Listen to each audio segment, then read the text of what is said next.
Karong adlaw guys, ubanay ko ninyo mananom ko kahoy dito sa lake. Kauban ako ang iski sa Malingaw.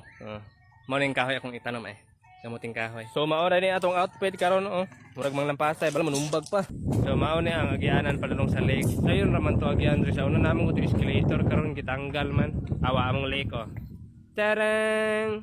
Napa na ipabalod-balod. Dire man gusto ng dunggo silang madzilan, dire man to sila nagsumbagay lang pulapos kilid. Bitaw guys, o gunahan mo manglaag dire, pwede man kay manglaag dire gud wala may bayad dire. Basta ay lang mo pag-ugaw-ugaw, ilabay lang ninyo sa saktong labayanan ang inyong basura.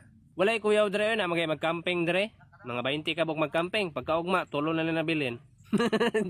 Bitaw binuang ray. Basin kaingon mo guys ba na delikado kay dire napita na mga piranha dire na mga shark wala Nagbitbit lang kog stick ibunan ako sa buhay ba. Bitaw guys, wala joy kuyaw dring napita. Daghang kay mga laag dre, ang uban may mingwit, ang uban magsakasakay dakit, nay dakit dre pod. Og kadomdom kas kalilangan Cold Spring dool ra kay ni siya. Mao ni siya gitawag na Babuyan Lake diri sa Malingaw. Ang nag-invite diri sa kuan no, giadtuan jud ko sa balay. Ang iskit chairman sa among barangay si Sir Mando Mata III. Walay mo balibad ining lakawa oy, naa daw libre pa ni udto. Pero bisan na libre pa ni udto, maibog jud sa mga manok sa kilid-kilid bay lahi magitong Bisaya. Pero dili ta makagukod ana kay daghan mang tawo. Diring dapita nagtudlo si sir kung unsa man pagtanom. Kay basin balihaw ni non pagtanom nakaite. Maminaw tang sir No, kay para mugahi. Kay pagka nagahi man, indot siya sulod sa kanang bangag.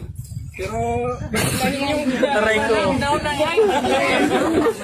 Bugoy may sir. Mao rin na may pangtanom guys, manayuban mga kawayan, daghang kaning klases mga kahoy, wa na ko kaila. Ang nailhan akong kahoy kamuting kahoy raman. Naglibo gani ko kay tree planting ba nya hasta man daghana niyo. Dapat tulo ra unta to. Diring napita naguna-una na kog pananom kay gutom naman ko. May nang dali ta mahuman.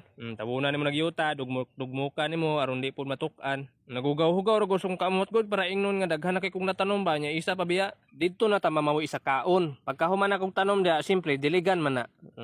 Wa may laing tubig, medyo init lang yun Diring napita na nadyo ko skilid sa lake nagtanom kay para dool sa tubig ba. Siya ug di ka mudakong kawayana ka nga naras skilid ang tubig. Ang kuyaw lag mudako ang tubig na mulutaw yun Mao din akong kauban ning lakawa guys, ang uban ani mga konsihal sa among barangay, kauban sa among iski chairman. Shout out ani nilang sir guys. Yun sa di ito bod guys nga naghatag sa mga seedlings. Yun siyempre atong misis di na klimtan kay videographer man na. Patapos na ni akong video guys, pero nako isulti sa inyo ha para napon mo ma-learn ba. Paminaw mo ha. Ayaw mo uli kung wala mo kakawat. Tala.